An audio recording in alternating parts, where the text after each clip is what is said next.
I see. Good afternoon, dear colleagues.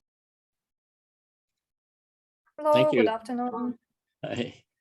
Okay, I guess we can begin now. I'd like to welcome everyone to discussion number 4. I'm Willie Myers, University of Missouri, and I'm honored to be a part of this discussion. And I'm going to just have a brief opening, and so that we can have lots of time for the speakers and discussion later on. This is the 4th in a series of discussions organized by KSE, YAMO, APD, and Wageningen University. It's important, I think, to have many of these. The war and the markets are both very volatile, so it's wise to have good experts, but also to do this frequently, because there are many uncertainties that remain and will continue to change. Wisely, the organizers stated this session is the current state and outlook on food security and agricultural markets, since both of those are volatile and always changing. So hopefully there will continue to be more sessions like this coming up. I will briefly introduce each of the speakers. Each one has 10 minutes, and we will watch the chat put your questions in the chat, and hopefully we'll have most of them at the end, but we'll take a few along the way as the time permits. So I would like to remind you to put your questions in the chat, and we'll watch for them as we go along. So at the very beginning, I'm very happy that we have with us the first speaker, Taras Vysotsky, who's the first Deputy Minister of Agrarian Policy and Food of Ukraine, and he is going to open our session this morning. Please go ahead. Thank you, Mr. Myers. Thank you, dear colleagues, for the invitation and for the possibility to stay here with you and to discuss. I am only checking, I have forgotten how much time do I have for my forward to leave enough for the questions. Would you please remind how much time I have for my speech? We have 10 minutes, or if you want questions, maybe a little bit less for that. Okay. Thank you. Great. Agreed. So actually, it's indeed quite complicated, yes, to talk first of all about strategy and other things, because the current things change daily on the daily basis. So I would focus more what we have now with respect to agricultural development, the current situation, and main challenges, and how we think now going to move further. And all of us have, unfortunately, to remember that things can change, and we really have to adopt them on the way. When we look current, just a few figures.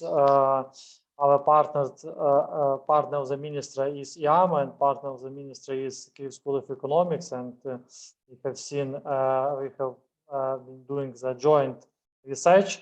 What is the situation of our state and losses right now? And unfortunately, it's really up to $5 billion already direct losses, and up more than $20 billion indirect losses. When we look at the livestock, which is from 15 to 25%, and we look at the arable area lost, and when we look what is currently lost, because in these days we are now seeing just Russians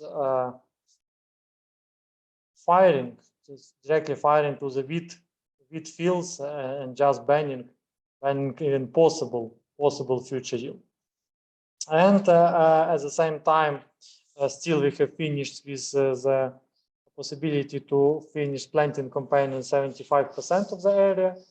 Only 25% left without planting, and as I expecting, so it's now very hard to predict because we have made the weather conditions, all the calculations, but it's so hard to predict how much is going to be banned. So we couldn't think it's going to happen, but indeed daily basis. But if take into account that we are able to harvest the crops which are currently in the fields, it can be around 52 million tons of grains and additional up to 13 million tons of oilseeds. So in general, up to 65 million tons only this direction. Also on the 1st of July this year, we had the minimum around 20 million tons of the harvest of the previous year, and that means for the internal food security, things not so critical, yes, because our internal consumption is only 20 million tons. But for the national food security, take into account the figures which we were exporting, it's very critical.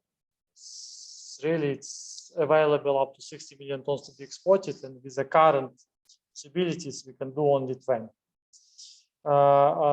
So first of all, of course, we are hoping and doing best to extend export logistics and other measures, but I would like first of all to think in our discussion, and perhaps one of you will be interested to support on this modeling, the pessimistic scenario, which can be the inevitable, not inevitable, but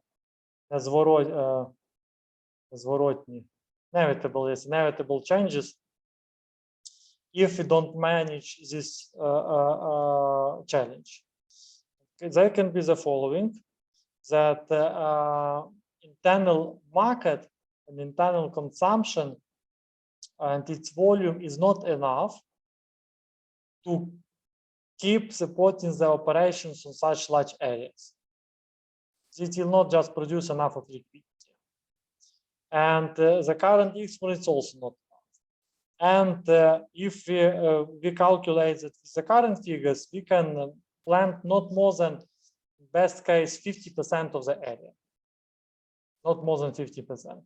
And what does it mean? It means by the economic of scales negative effects.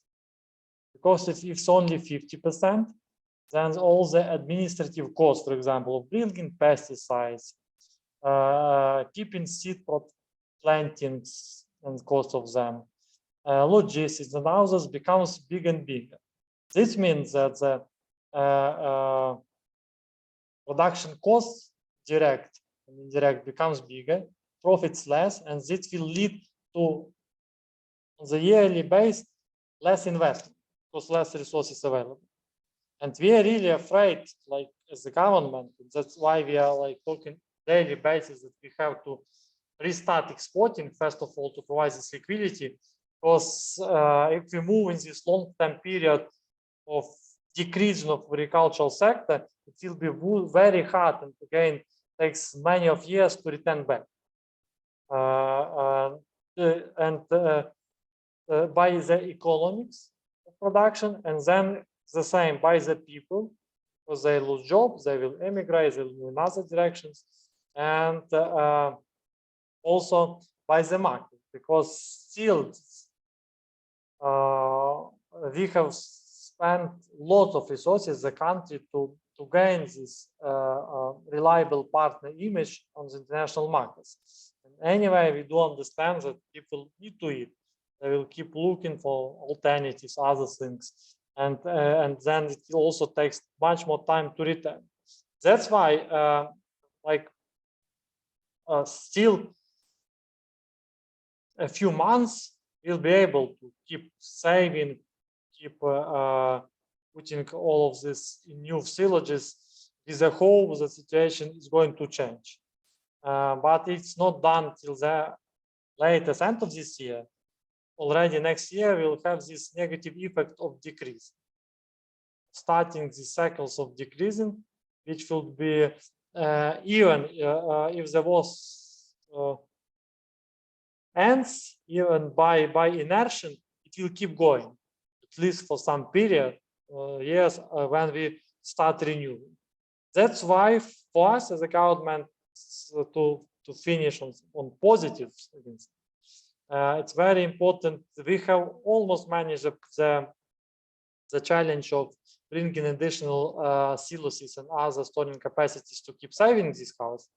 But now really to make a medium-term investment and receive support of international partners in medium-term investment in logistics by alternative routes, really to keep exporting. In logistics in silos on the border, in logistics in rail cars in the European Union, because in logistics in trucks in European Union, in logistics in terminals, additional terminals in the ports of European Union. It can be done in 5-6 months. We are really talking to our partners that we don't have wait and hope for the deblocking of the ports, because it can happen, but it may not happen, and for months or years, so the worst case. And we really have to invest. And once again, we have already done our preliminary calculations, but if you can support us by some more evidence-based or database calculations to prove that additional investment in logistics through the Western routes will decrease the cost of logistics per one unit to the levels that it can be even more beneficial for Western regions of Ukraine than to go to the Black Sea ports even after reblocking. There will still be demand for these investments for many long-term years. So that's I spent 8 out of 10 minutes, but really to highlight the main things, to also receive some your advice or perhaps in the future of how to resolve these issues for our country. Thank you.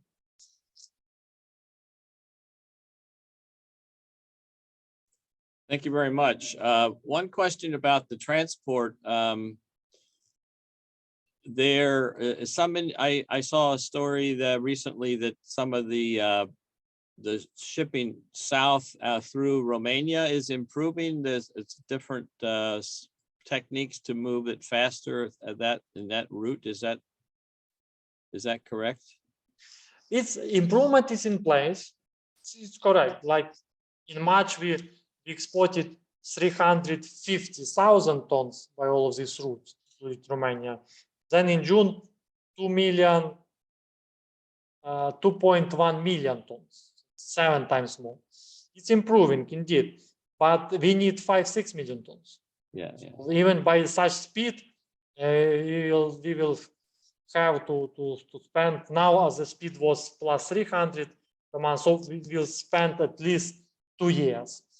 But once again, coming to the operational cycle of agriculture, we don't have 2 years.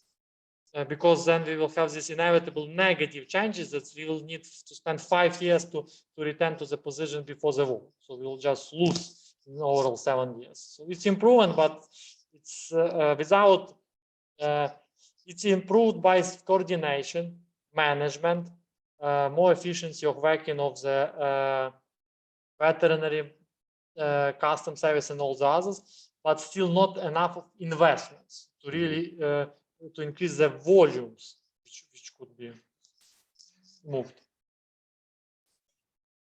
And what will be the biggest priority for reconstruction, investment, restoration after the war? What do you think in agriculture side? After the war, it actually will be.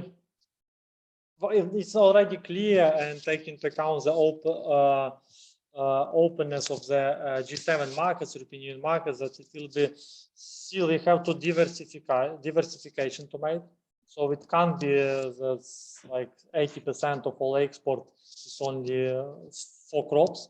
Yes, so to move more in processing and other types of businesses. Of course, grain will be still the most, but in the US it's also the main. But it should be diversified in processing. First of all, in animal production, milk, beef, pork, less poultry was already developed. Some bioethanol and biomethane. That's our main focus with respect to COP26, Green Deal, and all the situation of energy markets. We can do really improve and increase the production of bioethanol and biomethane from our agricultural side. So it should be the focus. Okay, thank you very much. And if you're around later, we might get some more questions, but I think if you, thank you for this and a very excellent opening to our discussion. And now I will move on to our next speakers, which will be Roman Nader and Maria Vognos from the Kiev School of Economics. Sorry, who has they have a topic on the impacts of the invasion on Ukrainian agriculture, damages, losses, food security, and the future of agri-food markets. So go ahead, please, Roman and Maria. Thanks a lot, Willie, and thanks a lot, Taras, for this amazing introduction to our today's conference. So we'll talk a little bit in details of what we already discussed, what Taras already said. Let's start with a recent analysis conducted by the Nader and Nader Harvard. So according to their estimations, approximately 22% of all Ukrainian farmland are currently either under occupation or in the zone of active hostility. So pretty much 1/5 of the whole Ukrainian production is in jeopardy right now because of the Russian invasion. I'd like to start with a brief discussion of the damages and losses in agriculture and food sector. We already issued a few reports on this topic. I hope you can see my presentation well. What's important to understand is that while damages reflect the destruction of tangible assets and inventories, the losses estimate the foregone revenue due to lower quantities of goods produced and lower prices farmers received and additional costs the farmers have to bear because of this war. And as you can see, the total toll for Ukrainian agriculture is $27.6 billion as of now, and most of this sum is not damages, not the destruction of assets, it's losses. So if we will talk about a little bit about damages, is that the largest category is damage done to farmland and damage caused by unharvested winter crops. We are still in a little bit of the debate whether we should leave this unharvested winter crops in the damage section or we should put it in the losses section. It's account for $1.4 billion, so it's slightly less than half of the damages we have here. The next largest category is the destroyed machinery. And what's important to understand is the general approach we've taken to estimate the damages, to estimate these losses. We had to make some bold assumptions because we don't have perfect information on what's going on. We don't have a perfect information on damages for each individual tractor, for each individual asset. So we had to come up with some solution to this problem. We made quite a bold assumption for most of these figures. Of course, for different categories, there are some slight changes, but the general approach is that we've taken the baseline scenario. We took 2021 year as a baseline. We assume that if there is no invasion, we will have pretty much the same number of assets. We will have more or less the same harvest and so on. And then we assume that if there's an active hostilities in the region for 1 year, each and every asset is pretty much gone. And that's what we are seeing now in Donetsk, in Luhansk Oblast. After heavy fighting, there's just a flat land and no chances that all that much of the agricultural equipment and machinery survive through it. So I am afraid that these estimates are a little bit on the conservative side. And pretty much the same is going on to the cost of demining. We estimated the cost of demining at less than $500 million. We have some debates with the World Bank. They believe the cost will be way higher. So I believe we will end up somewhere in the middle.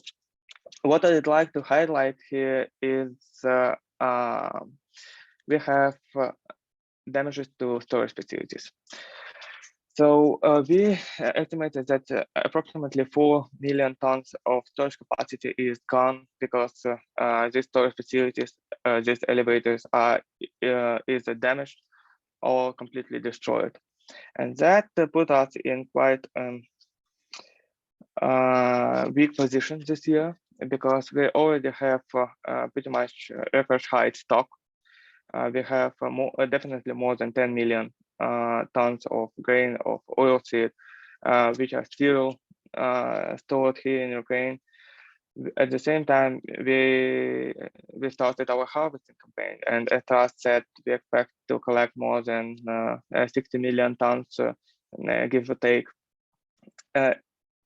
On top of that, some of our storage facilities are not damaged, not destroyed, but they are located in the currently occupied regions, and we don't have perfect access to it. So one of the problems we Ukrainian farmers face or will face in a matter of weeks, months, is how to store the harvest.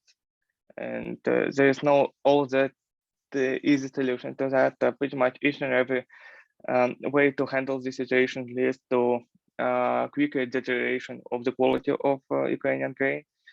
We also have some concerns on the quality of the grain, which is in the storage facilities for almost a year now. So that's quite a big point of concern right here and right now. So other than that, we have we are seeing more and more evidence of Russian stealing our grain, from southern regions of Ukraine, from Kherson Oblast, from the Zaporizhia Oblast, and the estimated cost of the stolen grain and oilseeds is more than 600 million as of months ago, I believe. What's the next category is losses, and what's important to highlight here is that the biggest category of losses is not because of the lower production. We will face lower production this year, no doubt about it. But the biggest losses Ukrainian farmers face is due to the decrease in domestic prices. Before the Russian invasion, the domestic prices here in local Ukrainian market had pretty much perfect correlation with the world prices, and the only difference between world price and our domestic price was the cost of logistics. It's a perfectly competitive market, or it used to be. Right now, because of the naval blockade imposed by the Russians, we have a substantial disruption in our supply chains. And while after the Russian invasion, the world prices for grain skyrocketed, pretty much here in Ukraine, the prices are way down. So weighted average decrease in prices for grain, for wheat, barley, corn, and oilseeds is 33.7% as of the beginning of June, I believe. Right here, right now, what we're seeing is that we started our harvesting campaign. We have the new harvest for wheat, for example. In a couple of weeks, months, we will have the new harvest for other cultures, for foreign cultures.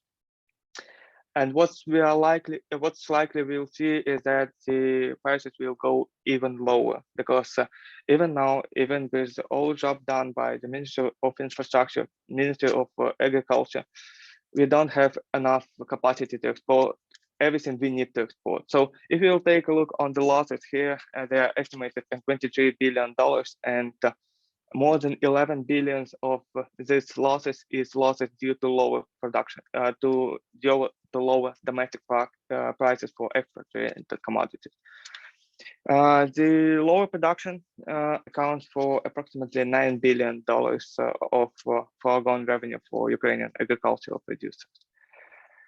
Yeah, so we also have, as in the whole other world, we have increase in fuel prices, in fertilizer prices, and here we also have the numbers for decrease in the domestic prices for agricultural commodities. As I said, it's more than $11 billion in losses. Yeah, and the last thing I'd like to talk about a little bit is domestic food security. The thing is, we estimated food affordability index, how many food baskets you can buy with your average salary. And since the Russian invasion, obviously we had some price increase. For the core basket of goods, I would say this increase is rather moderate, but at the same time we have a substantial drop in Ukrainian salaries, and the overall food affordability dropped by more than 1/3. It's like 37% now. And the last problem I'd like to discuss with domestic food security is physical food availability. In regions that suffering from heavily fighting, Donetsk, Luhansk regions, there is no there's a concern of the physical access to the food products. We also had the same problem for Chernihiv region. It was liberated from Russian invaders in March this year, but the infrastructure was damaged, and as far as we can see, the food supplies are not sufficient for some food categories in this region. So let me stop here and ask Maria to continue a little bit on our future of Ukrainian agriculture.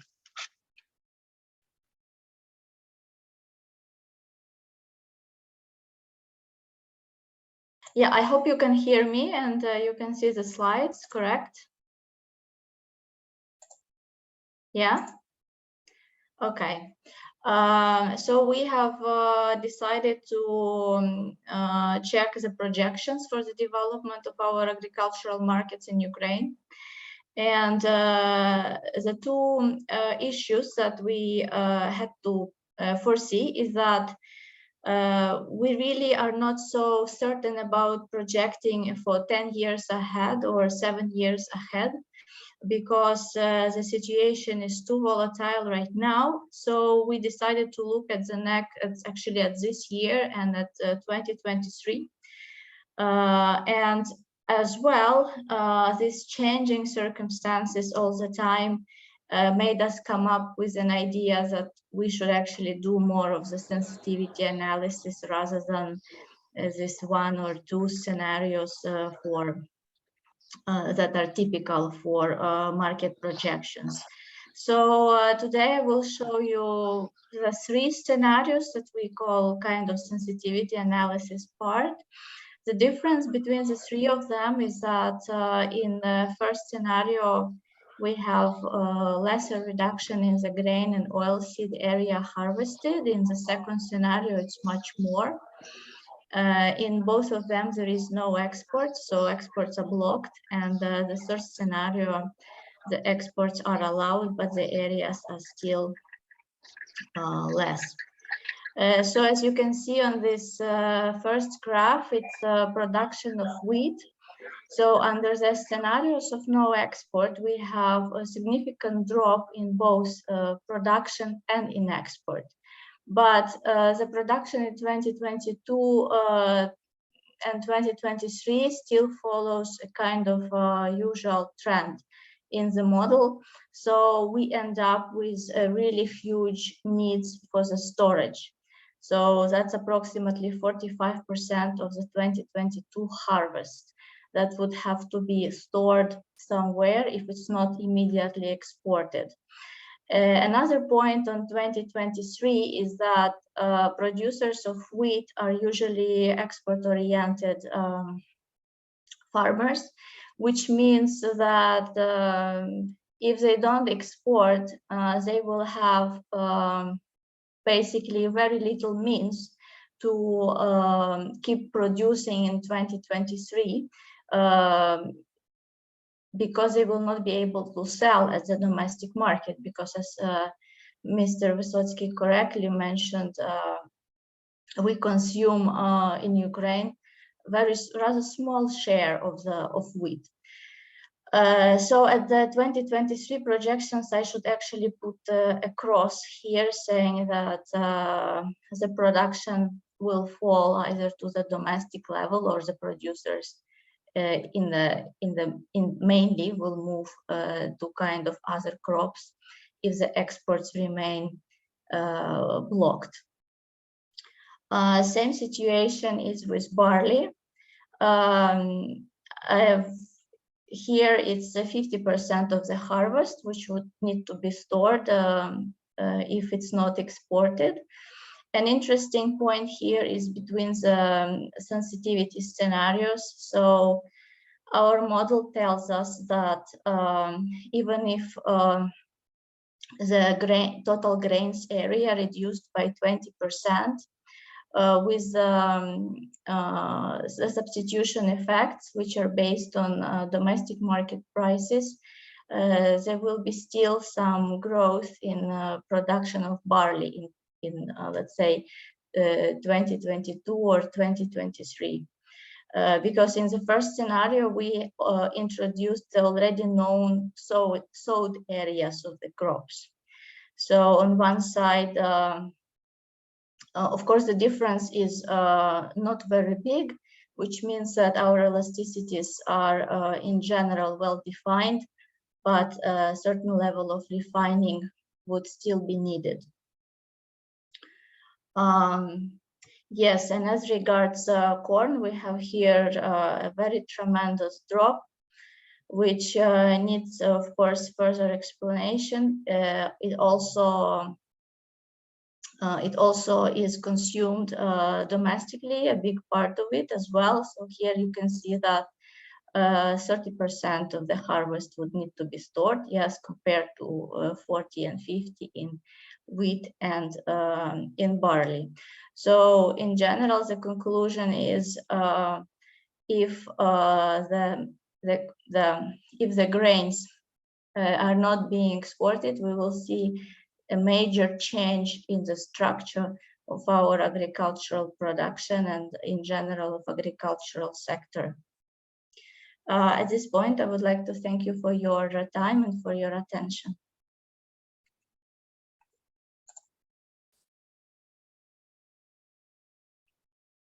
I'm trying to get my, thank you very much. I think we'll continue going and so that we have the discussion together at the end. Now I would like to introduce our next speaker, Hubertus Guy, who is the coordinator of OECD FAO Outlook.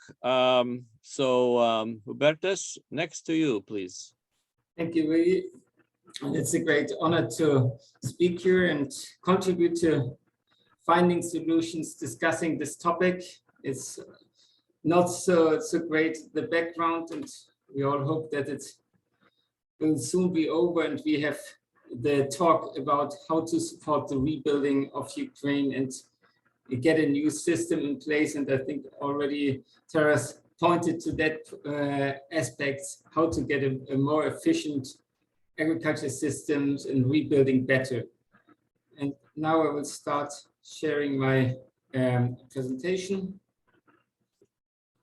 I will look more at the global aspects of the impacts, and as the previous speakers have very clearly focused on the Ukraine. So the one thing is, and that's why it's for the global so important, that Ukraine and Russia are important for global agriculture markets. And that's why everybody also outside speaks about the impacts, especially on the grains and oilseeds markets where they are big players. And then I look a bit at the price development. I look a bit at Ukraine, keeping it short, and then global input markets, which is also coming up. then the thing what's happening with Russia, because that's also linked, and then looking at scenarios we presented. As you can see here, they are important, and we heard it before. Wheat, other cereals is dominated by barley in our categories. You see the importance in exports, especially in production. Actually, Ukraine and Russia, and especially Ukraine, is much more important in exports than in global production. And that's also emphasized before, that the large share, and actually very large share, is exported, and that's why the export channels are so important to get working in the Ukraine. We also know that lots of countries are dependent, and here I only took countries which import more than 50% of their consumption of wheat. That's the one, or 40%, that's the one cutoff. Another cutoff is the share, at least 50% coming from Ukraine and Russia. And you see already it's a large number of countries which are depending so much on those two countries, more on Russia, because Russia is a bigger exporter, and also the exports of Ukraine have different targets, also countries which are not importing such a large share of their consumption, especially one exception, which is a big importer, is Turkey, and because they don't import more than 40% of their consumption. They have also strong domestic production, but are still a big net importer. Now looking at prices, and I think when we spoke in March, April, early May, we all were saying prices are skyrocketing and go only higher, higher, higher. But now we are getting it a bit in a different situation. I have here vegetable oil prices at the top, so it's always in dollars per tons. Then come the prices of oilseeds, and at the bottom is the prices of cereals, because that's the value per ton. That also looks a bit in the logistics, because when the cost of logistics are high, we are more likely to produce and trying to export high value crops, because when the shipping is more expensive, the value of crop, which is higher, it's more easily to ship. And that might be a focus when exports are limited, that you go more for high value crops, and that's oilseeds or even processed to oil. And you see, actually in recent weeks, the prices have come down. For some cases, they're already at the same level we have seen actually before the Russian invasion started. The question is, there are other drivers on the market which already pushed oil prices up in the last 2 years, already going up. So it's all interplay. So we are in a high price situation. This added especially uncertainty about which quantities are available when coming on the market, and so on. Looking at Ukraine, we spoke about the sowing, winter and spring crops. I think now we are already focusing not anymore on the sowing of spring crops, but now we are looking already what's happening with the next sowing, because when the storage is full, the decisions what to sow in the autumn, it's a very different one for the producers. We heard about the maintenance, availability of fertilizer, pest control, also of fuel. We heard about harvesting, and now the storage issue, that there's a considerable share which is damaged. In addition, the storage is not empty, so there's a capacity problem which comes along. The issue on animal production is always a bit aside, because it's not an impact on the global market, but I think for the domestic market, it's also important that the flow of animal protein, of the milk, of also meat is going on, and that's also a usage of grains, very important. Logistics, we heard about it, and I think one thing is clear: without the seaports, it's difficult to get, and I think the encouragement to use others is good there at times. This picture was a bit to show where the wheat areas, but I think we heard about it, and we see the damaged areas are sometimes also very important production areas.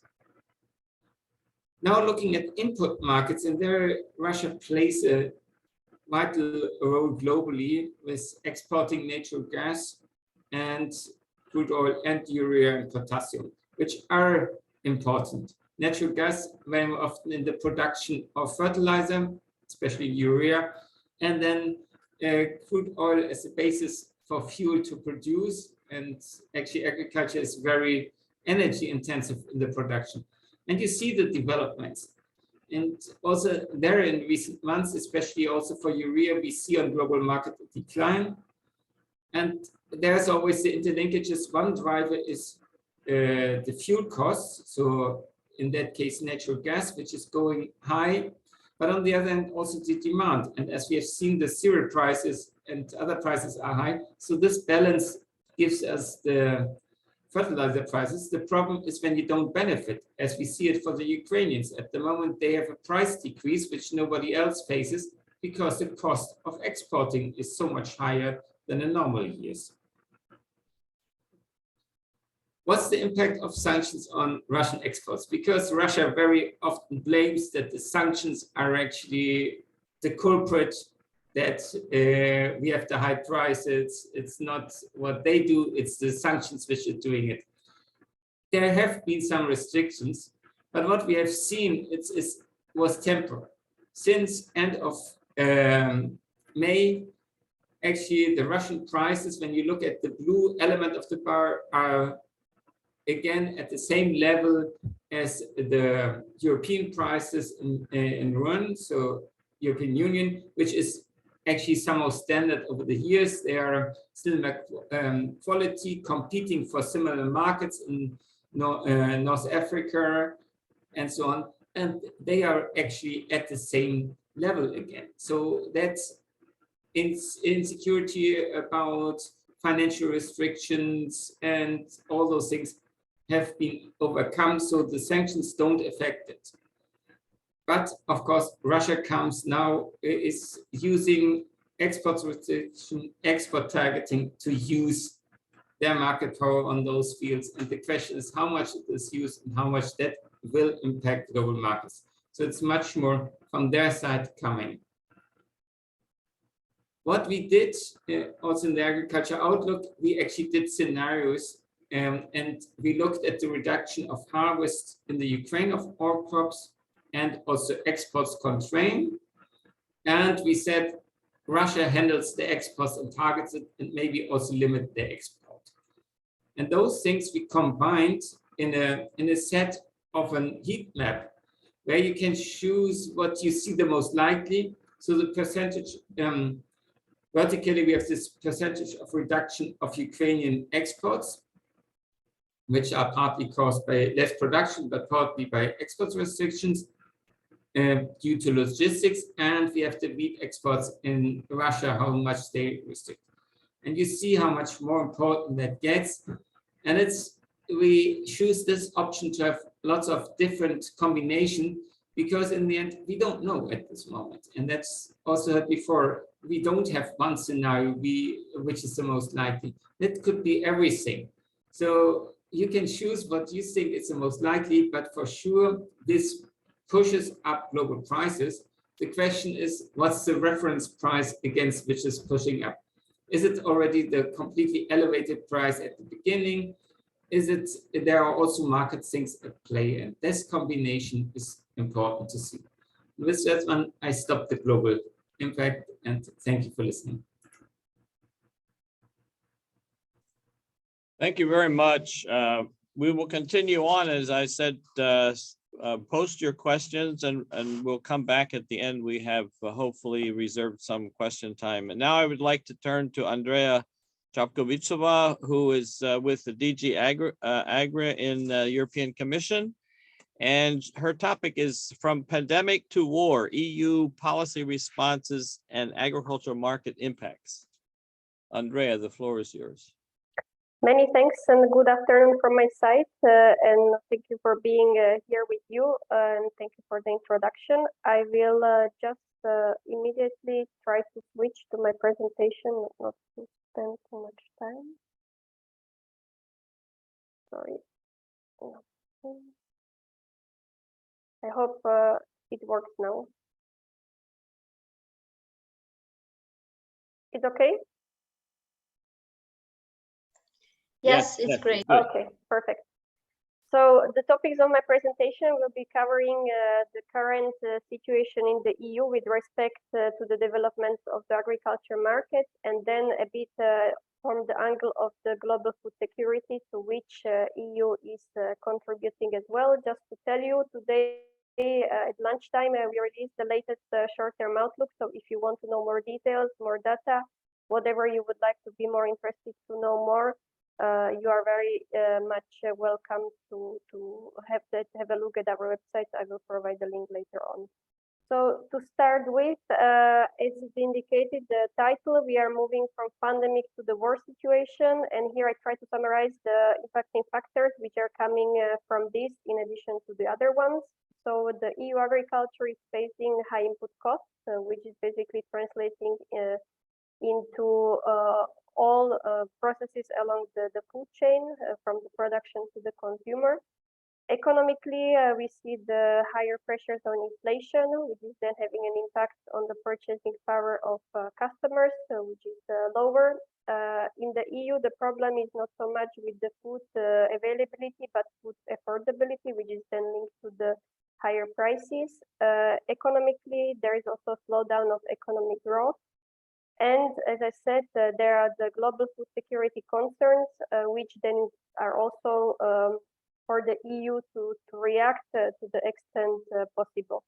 There are, however, some more EU-specific issues related to the current situation and also to the other events. Speaking of other events, currently in the EU, we have dry and warm weather in several EU regions, which is then impacting some production potential, especially for the crops and development of pastures. And we have outbreaks of animal diseases, so not so much positive prospects for some meat sectors. And as the proximity of the EU suggests, we are also receiving a lot of Ukrainian refugees, which is then impacting our needs and our food demand internally.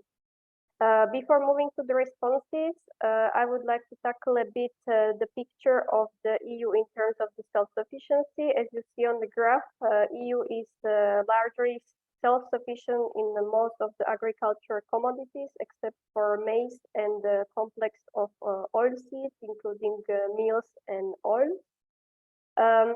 This self-sufficiency gives us more comfort in terms of having food for the domestic consumption, but the higher self-sufficiency rates also allow us to contribute to the via exports to the global food needs and then food security as well. The immediate response after the invasion was at the end of March with respect to the EU farmers and EU consumers. It was the communication which aimed at safeguarding food security and reinforcing the resilience of the food systems. This was more targeted on the EU farmers, so you see here providing support either from extra funds or through the instruments of the Common Agriculture Policy, providing some measures for the market. What's very important, and then you will see later on with respect to the food security, is allowance and temporary derogation to allow production of any crop for food and feed purposes on fallow land, which then could be put into production and put there be planted crops where normally the land would be not in use. And there is also some flexibility to existing import requirements on animal feed, so it could be still imported with less restriction as is the case in the normal situation. Here briefly, there are also responses to the Ukraine to help Ukraine in the territory of Ukraine, but also to help Ukrainian people who are coming to the Europe. But there is also the sanction packages against Russia. I will not spend much time there. I'm sure you also know more details about this, but these are basically packages which are implemented with a view to reduce the ability of Russia to wage war of in different areas. The second response to the Ukraine is through the solidarity aid to Ukraine and Ukrainian people. As I said, it's the support to the refugees. There is humanitarian aid which is provided for people that are in Ukraine. There is also some macro-financial assistance to help as well and to support armed forces. Maybe interesting for you will be the help that EU is implementing to facilitate trade flows. It was also mentioned at the beginning. This facilitation of the trade, which is under the framework or the concept of the EU-Ukraine solidarity lanes, which were introduced. It's basically facilitation of the flows by the trucks, by the railway to the EU territory. Here, what's important to know, there is a lot to be mobilized in terms of the loading facilities, also in terms of the storage facilities in the EU, if something needs to be stored on the way. So the call is there. Member states are adjusting, but I mean, it's a process which is not so easy to handle in short time. But as there is this framework put in place, and there are already some results, it was mentioned with more than 2 million tons which were exported through this lane, or thanks to this, I think these are the clear results, positive results of this effort. Also, to further facilitate the trade, there was an agreement on the temporary trade liberalization, which helps to flow some products. We have there some examples for 1 year in duty-free, quota-free regime. So which also helps to facilitate the flow of goods from Ukraine to the EU territory and then would go further on. Specifically on the EU market, first I would like to introduce something on the prices. You see on the left-hand side the graph on the development of prices in the EU food chain. The green line represents agriculture prices. Not much surprise is there because it's all linked to what was already mentioned earlier. We have high input costs, high fuel, high energy, high fertilizers. So this is all the explanations of this. What's also interesting to see that the further prices of processors and consumers are increasing, but not proportionally.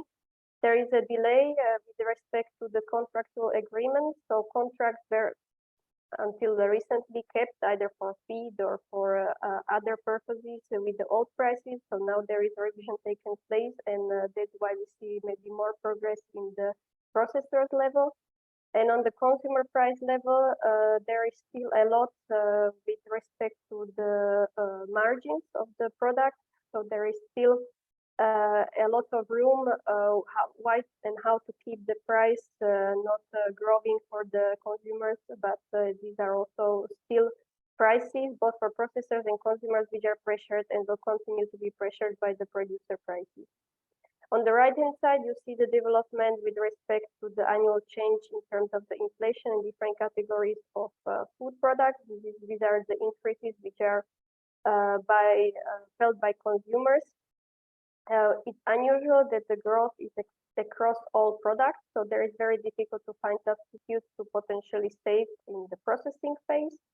As consumer choices are price-driven, the expectations are that consumers will look for cheaper alternatives within the segment, so maybe not so much premium and branded products, but something more basic. And what's also helping still at the moment are healthy labor markets. We have a quite lower unemployment rate in EU countries. We have, most of them, we have support measures implemented by governments to especially help the most vulnerable groups. And there are also savings from the last periods due to lockdowns, which are also helping to keep the appetite for spending still relatively low despite the current situation with the prices. Maybe more interesting for you, also from the perspective of the food security, is the impact of the current events on the agriculture market. First, I will have a look briefly at crops. So due to the weather, especially dry and warm weather over spring, EU cereal production in 2022 and 2023 season is expected to be lower, but we have higher initial stock, so the availability should be in fact higher than it was last season.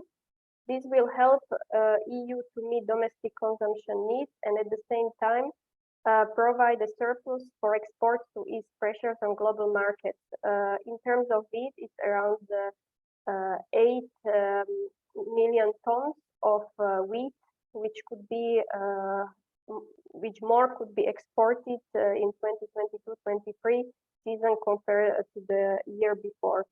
Domestic need will also be met because there is an expected decline of the feed use because we have lower expectations on animal production, and also lower use of cereals in the biofuels. It's not a competitive feedstock for bioethanol, and also the demand is not growing so dynamically there, so there is not so much growth expected.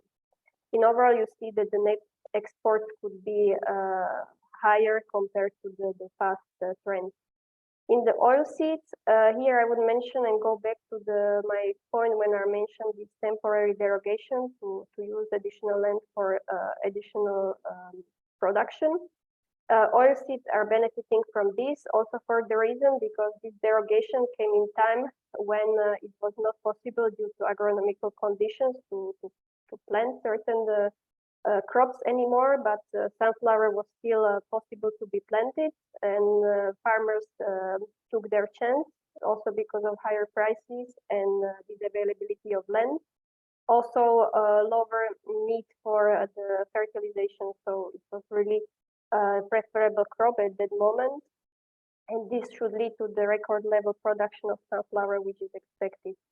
There are also favorable conditions for other oilseeds, rapeseed and soybeans. So overall, in the oilseed complex, EU could compensate for losses. And maybe you noticed in the part on the self-sufficiency, this is not really the product where we are normally self-sufficient. So whatever we can help here, it's positive. On the animal sectors, here, just very briefly, in terms of the dairy and meat, we have the expected reduction of production, which is driven by the higher prices. In milk, this is despite very high prices of dairy products, which are very unusual, but farmers are still facing much higher growth in input costs, which is making their profit really squeezed, and the decision to drop is more prominent. This is also changing a bit the preferences for the product mix. It's now in the EU mostly cheese and cream, which are more produced, less demand for powders, which is a link to the also demand coming from the other markets that is mostly targeted to export. And here it's also a sector which is directly reacting to the inflow of refugees. So these are the sectors benefiting in the domestic terms in terms of consumption, which is expected to grow. So thanks to these additional consumers, but also not some shift which is allowed in this market from these high value products to something more basic. So we don't see so much in the volume terms, but value will likely shift. In the meat, here again, the story of the high input cost is quite prominent, both for feed, but energy, then for further processing and so on transport. And I mentioned at the beginning the animal disease outbreaks, which are on the top of this, creating some issues and leading to drop, in addition to the other factors in pig meat, while poultry could remain stable. Poultry is also important market to mention with respect to Ukraine, because EU still continues importing from Ukraine, which are even going up, and this is likely to continue. And on the other markets, just to mention that EU is at the moment suffering from the reduction of exports, which is linked to the reduced demand in China, but I think this is not the top point for the discussion in this event. So I stop here. So I would be happy if you have any other questions to answer to you, and I will make this presentation available if you want to check further more information. Thank you. Thank you very much. And I note that some of you that are watching the chat might see that some answers to questions are being posted as we proceed, but we're going to go on to our next speaker, which is Torbjörn Jansen, who is at the Swedish University of Agricultural Sciences. And his topic is the higher prices, but no shortage, a model assessment of global impacts of production losses in Ukraine. So you may proceed.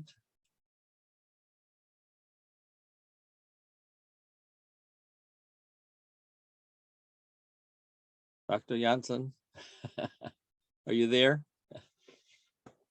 Oh, there he is. Okay.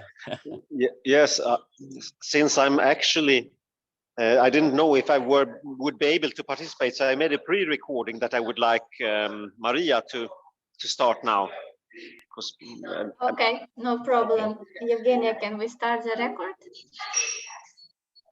Oh, just a moment.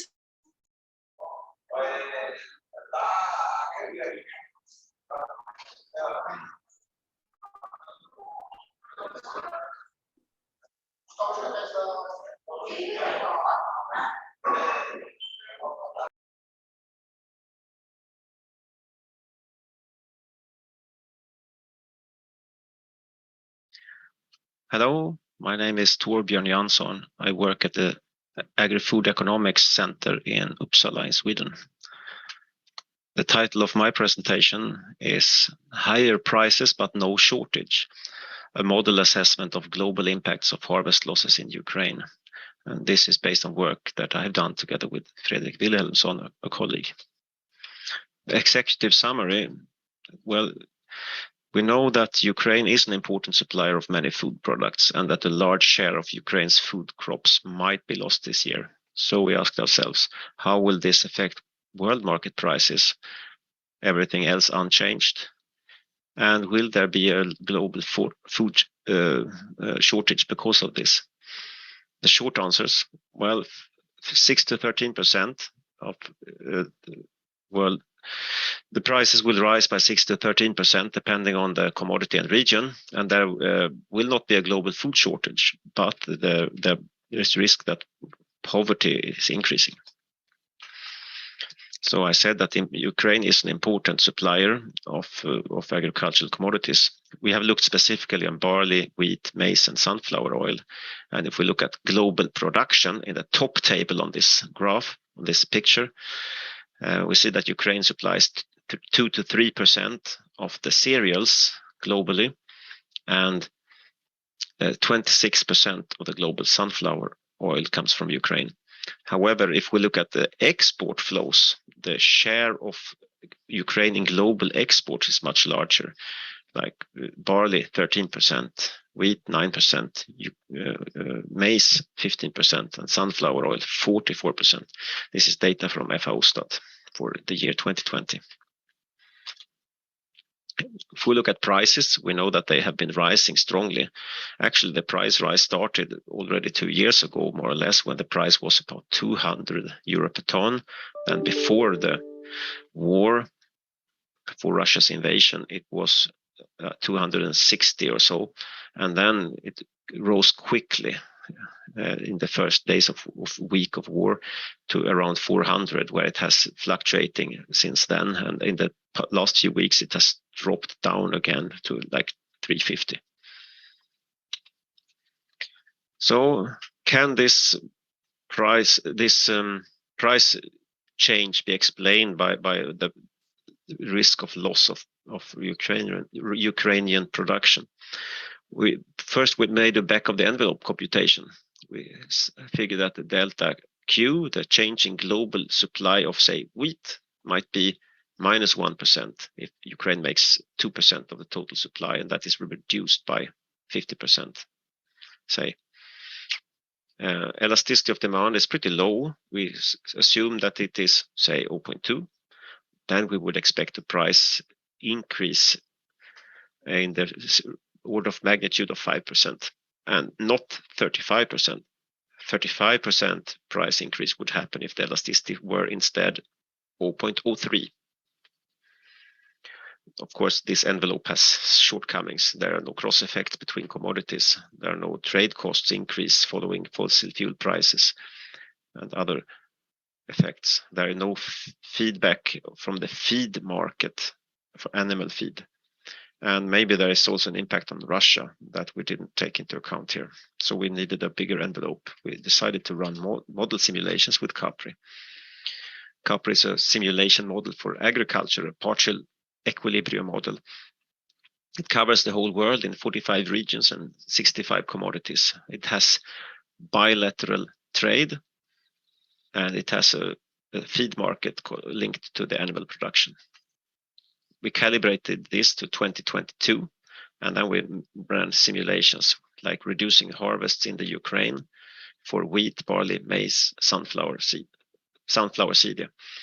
And in order to make the simulations short run, we reduced all the elasticities, all the supply elasticity in the model to 1/10 of their ordinary value, so that the producers can't really react to the higher prices to some larger extent.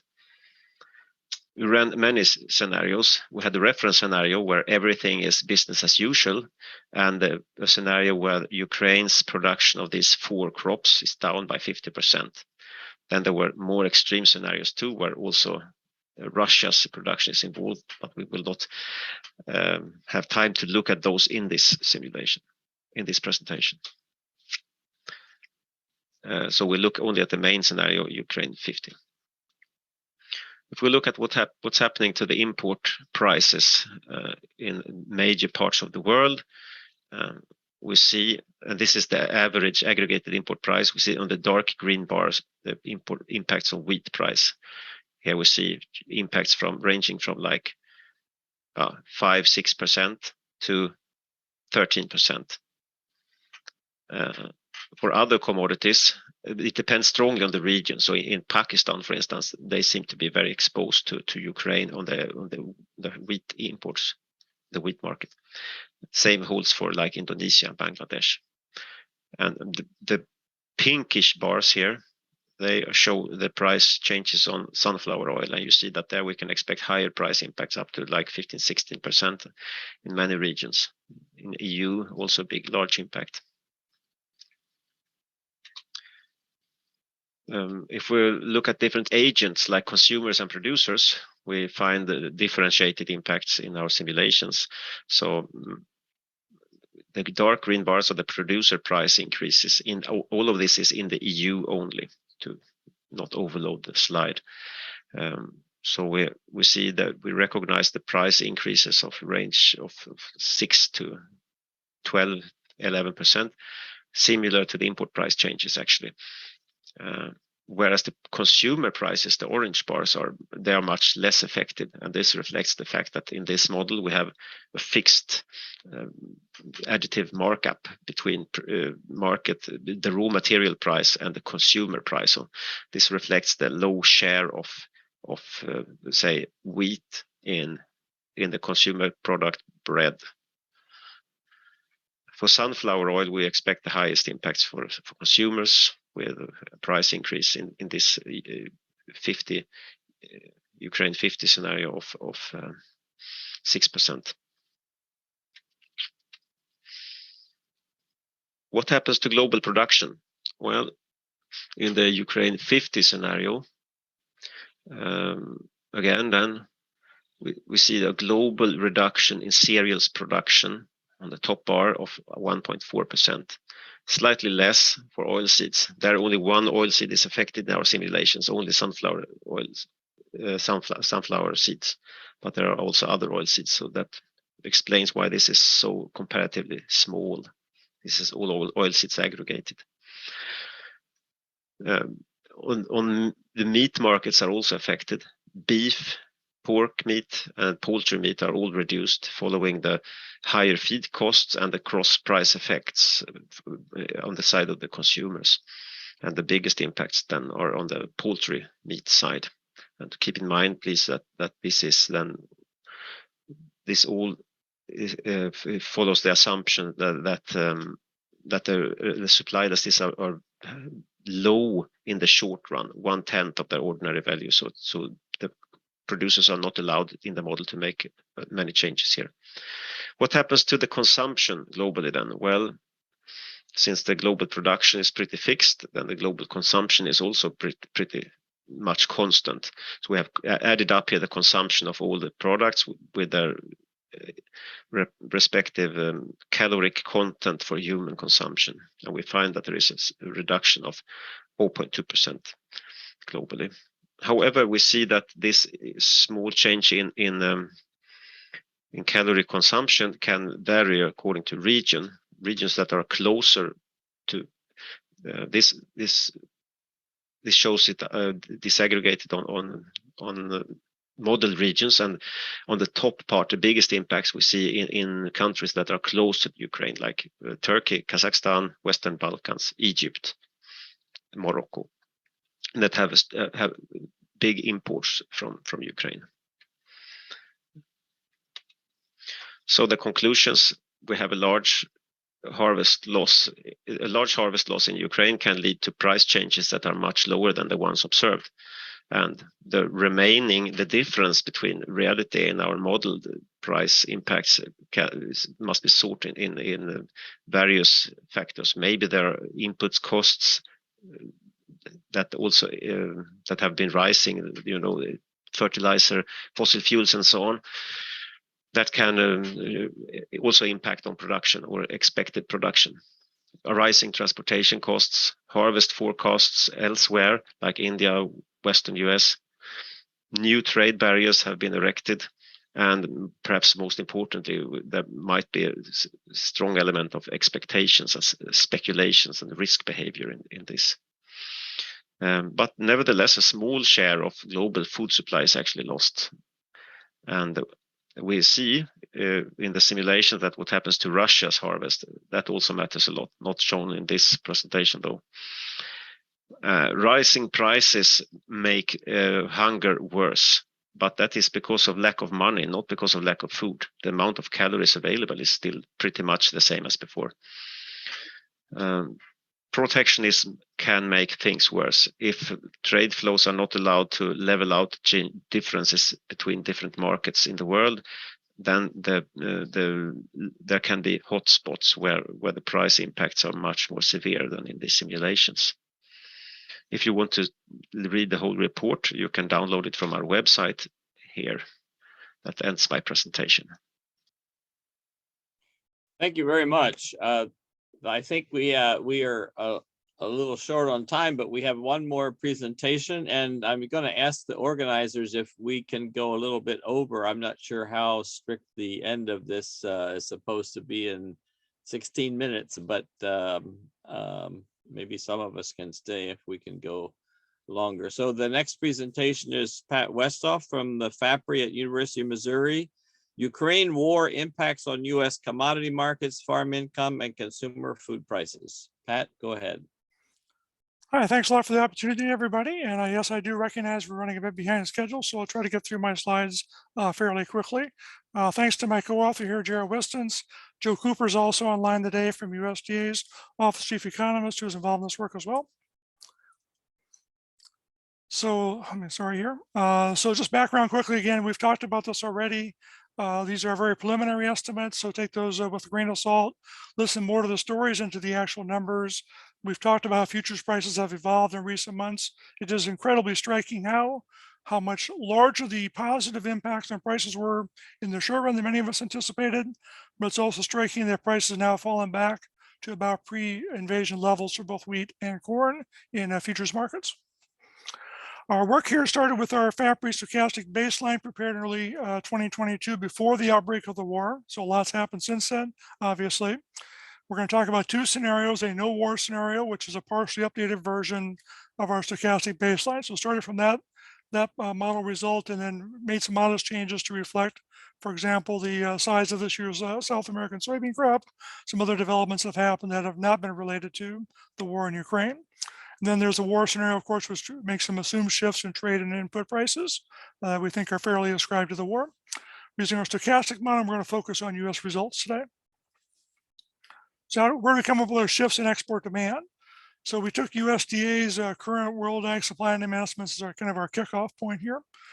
We looked at what the reported levels of exports were over the previous two marketing years, what they are projected to be for the 22-23 marketing year that's just getting started right now. and also looked at stock levels in recent history and what the USDA estimated them to be at the end of the year that just wrapped up here recently. So that those were kind of our guide points for how much we chose to shift our demand curves for U.S. exports in the model. Given current prices, we would have expected Russia and Ukraine to normally have an increase in exports in a year like this, given the kind of prices we have in global markets. So we shifted our demand for a product like wheat a bit more than just the change in Ukrainian exports between the 2019-20 average and what USDA is projecting for 2022.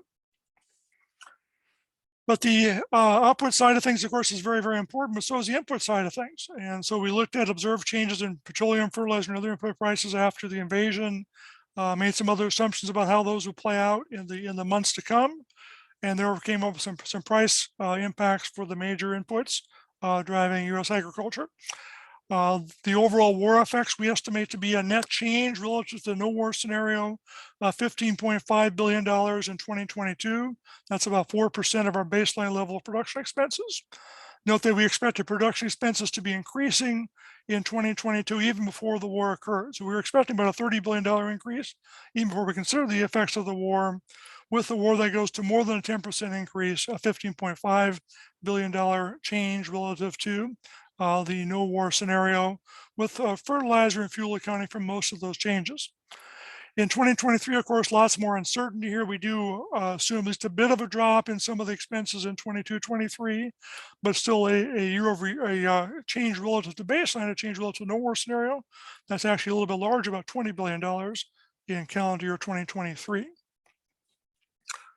Again, others have talked about the commodity market impacts here. Again, if you just looked at what futures markets did in the early days of the war, you might have guessed that the price impacts would be far larger than most of our models indicated. We do have a bit larger price impact here than some others do suggest, a 27% increase in wheat prices in 22-23 relative to a no war scenario. But it is actually pretty much in line with what is consistent with, we think, current information would suggest. That level shown there for 22-23 of over $9 per bushel at the farm level is a price that's a bit lower than what USDA was projecting in their World Ag Supply announcements last month, but not that terribly different than what would be suggested by futures markets today. So if you look at the impacts here, as I said, we've got built in a 15% increase in U.S. exports this year of wheat. Therefore implying that most of the adjustments in global trade in wheat occur in other countries, not in the United States. U.S. production was limited this year. Most winter wheat was obviously planted before the outbreak of the war. Spring wheat adjustments were relatively small, and so there's only so much wheat that the U.S. has available for sale this year. That's part of the reason why prices are up as much as they are. On the corn side of things, again, perhaps a larger change in U.S. trade. Even though the price impact is a little bit smaller than the case of wheat. That's possible because U.S. exports a much smaller share of its corn crop in a typical year than it does of wheat. And so therefore, by having at least some modest adjustments on the consumption side, a bit of a change in production as well, there's the ability for the U.S. to increase its exports by a fairly dramatic amount in this year. This fills not only much of the gap left by Ukrainian exports, but even can help alleviate some of the shifts that occurred on the wheat side if we see a bit more feeding of wheat of corn, I should say, around the world to replace wheat that might otherwise have been fed. Our projected price of $6.27 per bushel in the U.S. market, about $1 higher than being the no war scenario, is again below USDA's estimate in the month of June, but above the level that's implied by futures prices as of yesterday. So farm income impacts.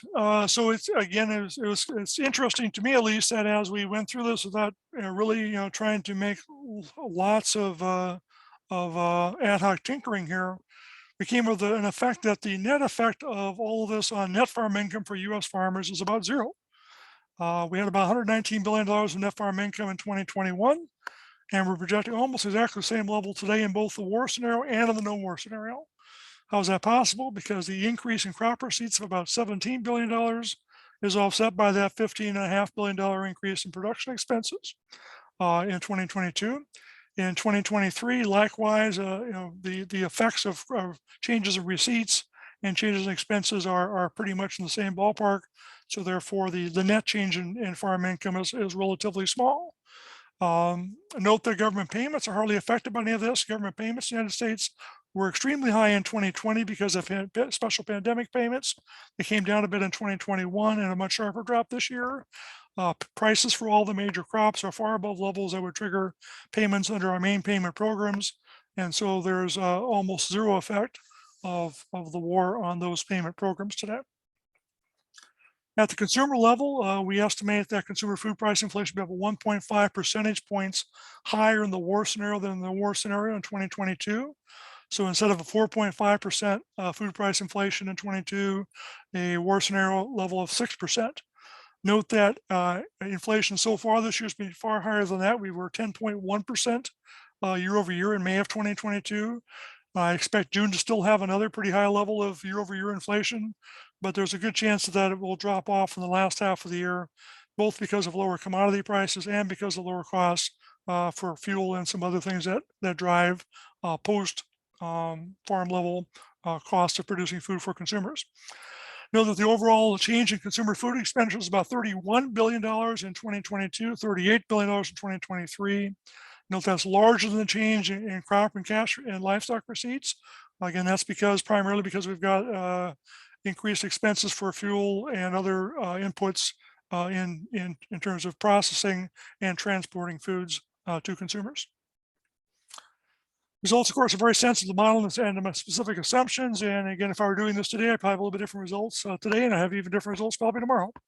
Just a few weeks ago, we're asking ourselves why our models were underestimating price increases observed.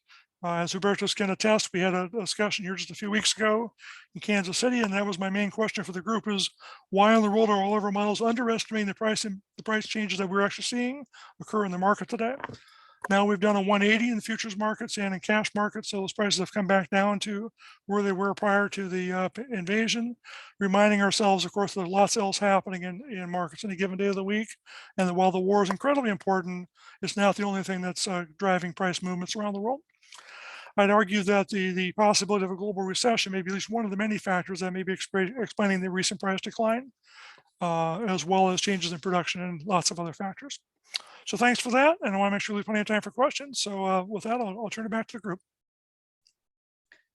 Thank you very much. And I got a message from the organizers that we're not going to be cut off exactly at 30 minutes after the hour. So we do have time, and there were several questions in the chat, and the first one seems to be primarily for Mr. Wysowski from the ministry, and I'll say that one first because it would be, what would be the modality for investment best fit for Ukraine, given the current situation and uncertainty in the country? Any creative directions, modalities that are already practiced at the moment? Is that something you could address? We do. Actually, it's naturally that such things are first of all focused on logistic issues. We have already started to communicate them with the private investors. Quite creative. So we really have projects to build food pipelines through the borders. Like we usually have pipelines only for natural gas or oil, yes, but also to build it for sunflower oil, for the grain, really to move through this bottleneck of speed of border transfer. So also there are a few about how to adopt the current different kinds of rail cars, not grain hoppers, for all of this logistics and so on. So we keep first of all in these directions. I do present them our colleagues. There is such an initiative as EU-Ukraine Solidarity Lanes. I think perhaps you have had, which is started from April where we use this platform change such logistics and other ideas. Next meeting is tomorrow 9 a.m. Kyiv time. So if someone is interested, it's on EU website, information available, please join. Thank you very much. There is another question that it says it's directed at all panelists. What decisions need to be taken now by the Ukrainian government and European politicians to support Ukrainian agriculture and ensure global food security and Ukrainian food security in particular? So that's a shout out to everyone, whoever wants to jump in, or more than one of you are welcome to respond. I'll begin very simple. Stop the war. Yes. Actually, really the most effective instrument is the blocking of the Black Sea ports. And as we have seen through the negotiations, which more than 3 months with the United Nations and others, without stopping the war, it's unfortunately unrealistic. Mhm. All the others will support, but if really we want to avoid such risks for international food security and internal also in the, we really have to stop this stupid war. Provide military support for military convoys for start exporting from the Black Sea ports. Yeah, I agree with that, with Taras on that, because we had a lot of discussions with all of the stakeholders, with private associations, with some government representatives, with some scientists, with all of us.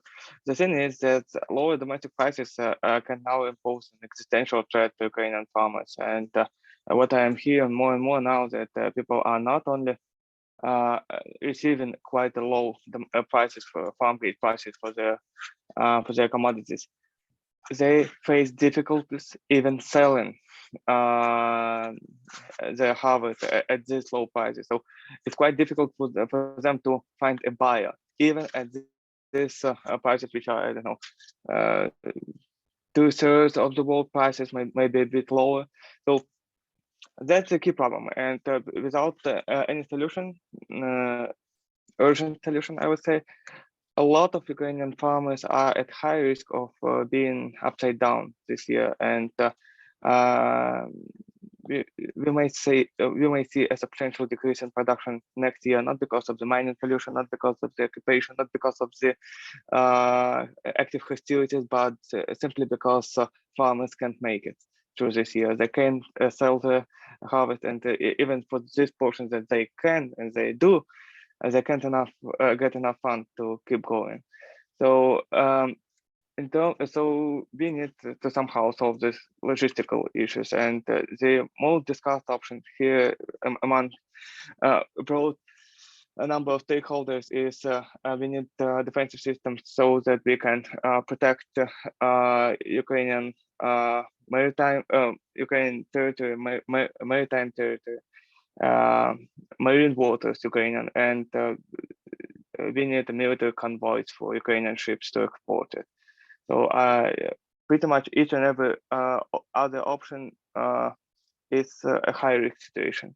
And what's even more important here now, we have a lot of discussions that at the beginning of the invasion, they didn't try to destroy our ports, our port infrastructure. And now we are seeing more and more attacks at Mykolaiv ports, at terminals at Mykolaiv. And there's a growing fear that Russia will try to destroy our port infrastructure because they understand, they realize that they cannot get it to their own hands. And that's the biggest fear we have right now, because if our port infrastructure is gone, we are out of the business for years until we restore that, and until the full restoration of our export capabilities, our farmers are already bankrupt. We don't have all that much of producers. Good point. Over. Yeah, thank you very much. Andrea, do you have anything on this question from the EU perspective? No, I think it was already mentioned several times, this solidarity lane. So the facilitation, I think, of the trade is a very important thing to work on now to help both global security and also, I mean, I have to say that the flows are two ways. So it allows to take goods from Ukraine, but it should also work to import to Ukraine. So just to keep this in mind, it's they are supposed to work also to facilitate the supplies to Ukraine. And from the EU politics, I think it hasn't been mentioned yet, but Ukraine got the candidacy status to the EU, so there are also some progress made there. And I think EU is working on many other different fronts, but I'm not sure if we have time here to discuss everything, but the obvious ones I would say is the facilitation of the trade and all the efforts to provide either financial or other support. I mentioned it there, and I think it's very clear, but I don't have any other more. And I support what was mentioned just at the very beginning. The biggest support or the help would be to stop the war, and I think there is nothing better than that. So I have nothing more to it. Okay, I think there was a question for Dr. Janssen, which he answered in the chat, but maybe you would like to say it for the group regarding the calories availability assumptions in your analysis. Yes, there was a question how we computed the availability of calories. There seems to be a very small reduction in the amount of food and calories available to humans globally, but that includes all agricultural products and it includes all substitution effects. So there's some substitution, of course, away from the products that become more scarce, but towards other products. And for instance, meat becomes more expensive, and then there is less cereals demanded as feed and more available for human consumption and so on. And net of all these effects, we see that the total amount of food available on planet Earth, it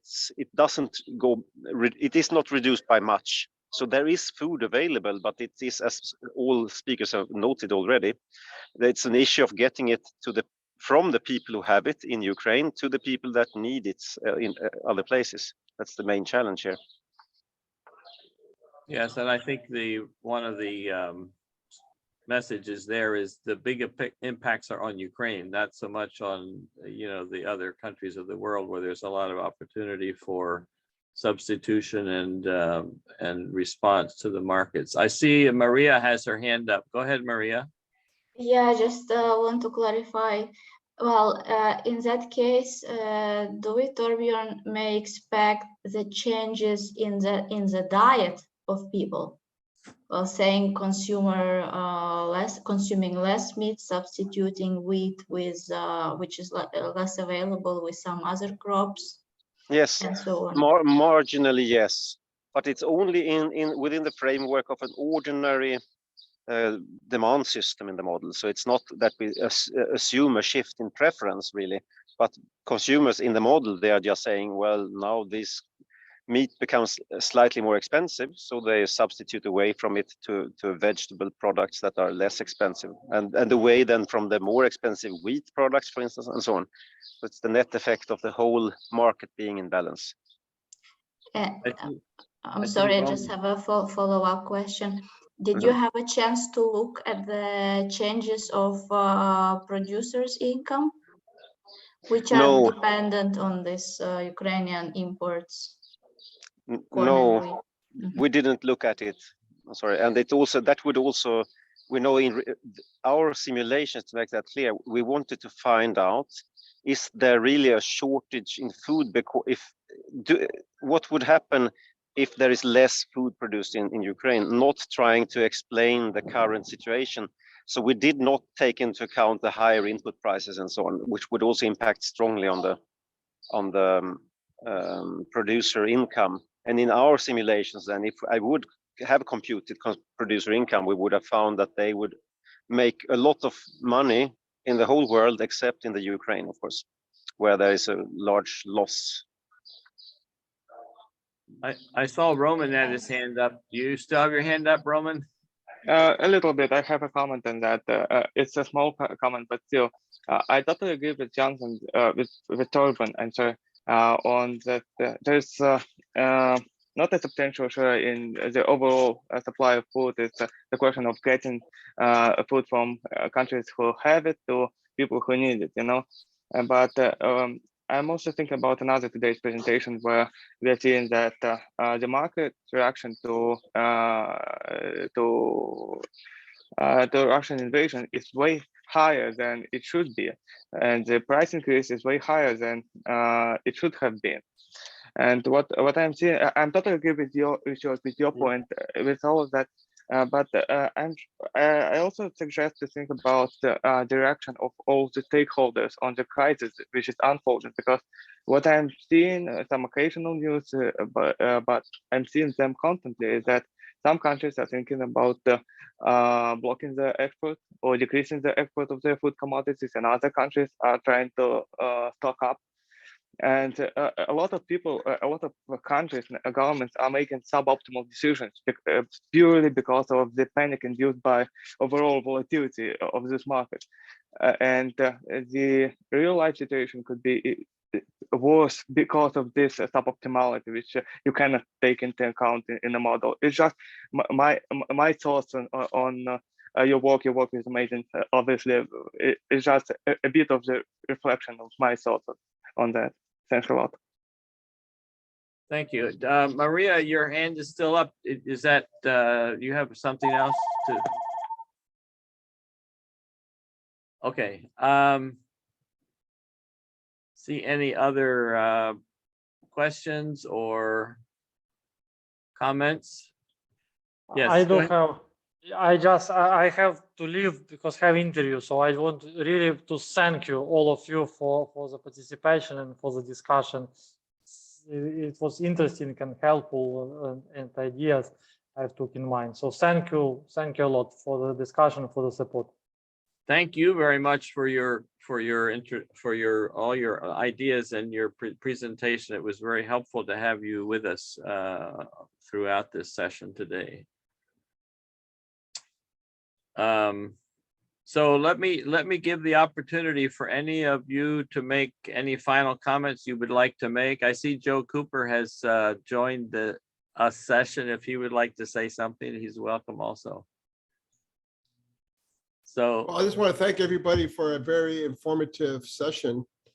Yeah, I mean, obviously the situation in Ukraine, Russian invasion has been of major interest to USDA. We've spent a lot of time internally trying to figure out how to, address, the high food price issues, largely, we see largely due to the invasion. We've USDA has we've increased humanitarian aid. We've done and on the food security side, we've been a lot of discussion of measures internally of policies for trying to reduce prices. So what ones have been announced was like our conservation reserve program. We're allowing people to get out of their contract in the next to last year, early release. I don't expect that will end up having a major impact. We've did a lot of discussion about double cropping. I mean, in the end, we know that the markets, in the end, it's really the farmers are going to be the ones who are going to be responding to the market indicators, and we've been seeing that. But again, I want to thank everyone here who's done in-depth analysis. We are pretty dependent on getting our information on the situation in Ukraine from a variety of of external sources. And then we appreciate FAPRI and OECD in their economic analyses as well. We also depend on them to to do modeling in these issues and to help us with our modeling situation as well. So anyway, just a kind of long short. I know everybody's in a hurry here, and Pat has his hands up right now. Yes, go ahead, Pat. Go ahead. And then maybe Hubertus would like to say something also. Yeah, just a very quick point. Given the extreme volatility we've seen in both output and input prices in recent months, this is going to be a year where there's going to be very different financial outcomes for different producers. In this country alone, we're going to have some farmers who did incredibly well because they managed to sell their grain at the high points or higher points of the market. And maybe they took some of their fertilizer last fall, for example. And the reverse is also going to be true. You know, people who have not sold all their 22 crop yet, at the same time prices now are falling very sharply, but maybe bought fertilizer at the wrong time, are going to have a very tough year. And I expect this sort of situation to be repeating around the world. Just to continue on, and I think the most important and the thing on all the adjustments is always, stop the war is, I think, was a good statement to do. And I think what we also see on markets, we look at fundamentals, and very often we don't see the adjustments costs. So that is the variation, as Pat just said, between when did you sell your crops, when you buy your fertilizer. The other thing is the prices are not transmitted everywhere well. We see it now in the Ukraine because of the logistics problems. The price transmission is not as good as it was before. It's much worse. So we have record prices and they get record low prices. So I think all these adjustments to understand and trying to bring in our concept of understanding the world is sometimes very challenging and gives much more variation to the outcome we see on the markets than what we can actually explain. And sometimes we are always training this part. And I think that's why these exchanges are very important. And thank you for having me. Thank you very much. And I know that a lot of people here and around the world are looking for the best ways to respond to Ukraine in these times, and we're all looking for ideas, both what to do now and what to do when the war is over, which are both very important ways that we can respond and be constructive and helpful. So any further words from our organizers, Maria, or want to say something to close us out? Yeah, first of all, thanks a lot for the guests who did the presentation. It was very valuable to bring several organizations together with their projections and analysis of the markets, and surprisingly or not, to see similarities among them. And of course, thanks to the attendees, we have had a very good attendance today, and I hope we really met the expectations of all these people. I see that most of the people stayed throughout the entire event, which makes me hoping that it was interesting. And what I have, the conclusions that I made today from all these presentations is that we are going to have many more kind of spillover effects from this crisis. We are going to have different dietary, we are going to have different diets of people, changing diets for people. We're going to have producers that are losing and the producers that are winning, countries that are losing and that are winning. And so far, we, for example, have been looking more at the market as it is through the prices and with the producers of the main grains, but we should expand our analysis to look actually more in detail at the sector and identify whether the sectors globally, agricultural sectors globally, will be changing or not. And if they will, how? So there is a lot of room for further research and analysis, expanding our methodologies, and as well, of course, as an expertise. So on our side, lots of work. And let's hope that we will not have to do this work because the war will stop and we will return to our usual activities. And yeah, thanks a lot. Thank you very much, and thank all of those who collaborated to organize this session. We hope you will have more of these as time goes on. This is the fourth, and I'm guessing there will be a fifth and a sixth coming up sometime. I also want to plug the Maria and her colleagues are going to present at the American Agricultural Economics Association in Anaheim, California next month. Well, let's see, it's in August, I guess. Yeah, it's next month. And we'll watch out for other opportunities to hear from you and your group as you organize other sessions in the future. And thanks to all the speakers and all the attendees who were very faithful. I saw a high of 121, and now we're down to 80 something, but it was an excellent participation also.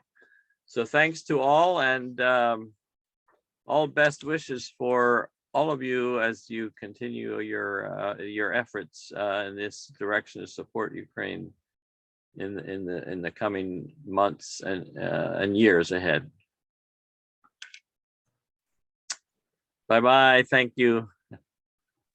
Thanks a lot. Thanks. Bye.